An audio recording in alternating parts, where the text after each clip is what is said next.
Bismillahirrahmanirrahim. Bapak Ibu yang saya muliakan, pertama saya ingin menyampaikan dalam waktu yang pendek ini kita senegara sedang menghadapi bencana pengasuhan. Bencana pengasuhan ini terutama sekali kalau saya lihat dari kelakuan mereka dan dikaitkan dengan riset yang pernah kami lakukan. Anak-anak ini kelihatannya fatherless. Berayah dia ada, berayah dia tiada. Jadi ayah ini fungsinya ya luar biasa. Ya. Sebab mengapa ayah jadi begini? Karena kita terjebak dalam budaya lama bahwa yang mengasuh anak adalah ibu, ayah mencari nafkah. Ternyata ibu juga diserap dunia kerja. Kemudian ayah nggak ngerti ya fungsi-fungsinya dalam pengasuhan anak, bahwa dia tokoh identifikasi anaknya. Karena nggak sempat dia merupakan tokoh identifikasi, maka berjuta-juta orang di dunia maya siap menjadi identifikasi anak laki-laki. Ya, kemudian ayah mungkin tidak mempersiapkan balik. Ya, dan yang suka dilupakan orang, sumber rezeki bisa tidak halal. Ya, jadi banyak sekali aspek di mana ayah ya luput dari pengawasan. Itu membuat anak laki-laki kita luar biasa kenakalannya. Ya, yang paling penting kita lupa bahwa kita mengasuh anak di era digital. Kenapa sampai terjadi begitu rupa keganasan anak-anak pada usia 12 tahun? Karena ayah tidak menyiapkan dia untuk balik. Kelihatannya sepele. Ya, kenapa? Karena ayah jadi pencari nafkah. Jadi balik tercecer. Anak tidak tahu bahwa dia itu sebetulnya sudah jadi orang dewasa ketika mani keluar dari kemaluannya, ketika darah keluar dari kemaluan anak perempuannya. Jadi banyak sekali hal-hal yang tercecer dan ini menyebabkan bencana pengasuhan. Lalu, dari tahun 2002 saya sudah meneriakkan tentang bencana ini. Gadget. 2006-2008 kami telah mendatangkan ahli dari Amerika yang mengatakan bahwa apabila anak terpapar pada pornografi, otak rusak pada bagian fungsi mulia otak di atas alis kanan mata, ya, kelakuan seperti binatang. Ya, jadi bagaimana caranya? Kalau kalian nih, terutama ada anak-anak ibu nih mahasiswa, nggak mungkin nggak lihat pornografi, ya nggak nak? Ya, catat coba dari umur berapa sayang?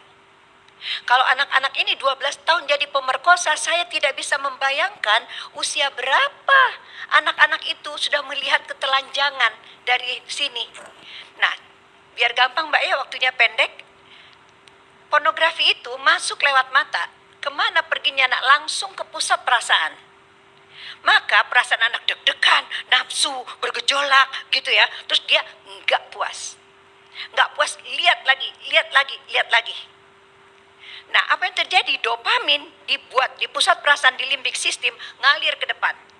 Merendam otak depan. Gitulah biar cari gampangnya nak ya. Merendam otak depanmu. Jadi kamu kehilangan apa sayang? Kehilangan kontrol. Itu anak kan kontrolnya nggak ada sama sekali si pembunuh. Ya kan? Kehilangan kontrol. Lalu karena ini terendam terus menerus karena pornografi itu menimbulkan melahirkan dopamin membuat kecanduan, maka dia menyusut. Berapa persen penyusutannya? 4,4%. Bahagian ini buah hati ibu nih yang ada di sini dan anak-anakku dan orang tua yang ada di luar sana, ini bahagian yang membedakan manusia dengan binatang. Jadi kelakuan mereka kayak binatang kan. Bayanginlah ya, dia kan itu dulu kan ya Mbak Mas Andre, Mbak, dia dianiaya dulu si AA ini, kemudian diperkosa, terus dibunuh, lalu di kalimat yang dinyatakan di dalam berita itu, ya mereka melakukan dengan gaya mereka masing-masing. Jadi apa yang mereka udah mengganggu dan disimpan di pusat perasaannya dan dirusak otak depannya ini, yang mereka suka mereka lakukan. Masing-masing anak punya gaya. Mereka umur 12 tahun. Dari umur berapa ibu bapaknya menyediakan ini pada anaknya?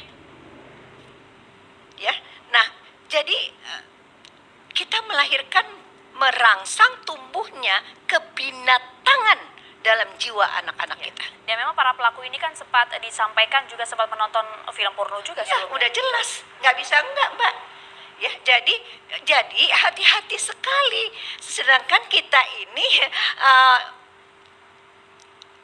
bagaimana ya, saya mau bilang, takut kalimatnya salah, nggak peduli terhadap kerusakan otak di bagian fungsi mulia otak di atas alis kanan mata, ya, menyusut sampai 4,4%. Ini penelitian ilmiah dibiayai oleh Kementerian Pemberdayaan Perempuan dan Perlindungan Anak 2017. Sekarang 2024, hitung aja udah berapa tahun. Kita dengar nggak ada sosialisasi tentang kerusakan otak karena pornografi? Kita dengar nggak ada himbauan bagi orang tua untuk membatasi handphone anaknya? Ada juga sekarang malah peraturan pemerintah mengeluarkan undang-undang untuk membagi kontrasepsi ke sekolah. Nggak dibagi aja, anak-anak udah membunuh. Jadi ini sebetulnya nggak ada cara lain ya, bahwa nanti mungkin Pak Gayus akan menjelaskan kalau mau menyinggung ke situ. Kita semuanya dalam bencana kerusakan otak.